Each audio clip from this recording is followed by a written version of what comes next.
Hi అండి, నేను మీకు ఇప్పుడు చూపించబోయే రెసిపీ వచ్చేసి దొండకాయ మసాలా గ్రేవీ అండి. దీన్ని ఎలా చేసుకుందామో చూసేద్దాం. ఒక బాణీలోకి రెండు టేబుల్ స్పూన్ల పల్లీలు, 2 టేబుల్ స్పూన్ల ధనియాలు, 2 టేబుల్ స్పూన్ల నువ్వులు వేసి దోరగా వేయించుకోండి. ఆ తర్వాత కాసేపు వేయించుకున్నాక ఒక 7-8 ఎండుమిర్చి వేసి మళ్ళీ కాసేపు దోరగా వేయించుకోండి.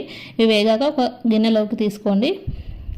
దొండకాయలని ఇలా 4 ముక్కలుగా చీలి ఒక ఆయిల్ వేసుకున్న ప్యాన్లోకి వేసుకోండి.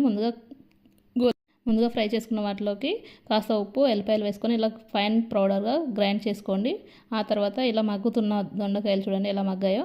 ఇలా మగ్గాక పక్కన పెట్టుకొని ఆవాలు, జీలకర్ర వేసుకొని కాస్త ఉల్లిపాయలు వేసి మగ్గనివ్వండి. మగ్గాక ముందుగా గ్రైండ్ చేసి పెట్టుకున్న మసాలా గ్రేవీని, ఆ తర్వాత టమాటా ప్యూరీని వేసి ఇంకాసేపు పచ్చివాసన పోయేంత వరకు మగ్గనిచ్చి తర్వాతకి మనం ముందుగా ఫ్రై చేసి పెట్టుకున్న దొండకాయలు వేసి కాసేపు మగ్గనివ్వండి. ఇలా ఆయిల్ పైకి తేలిందంటే అయిపోతుంది.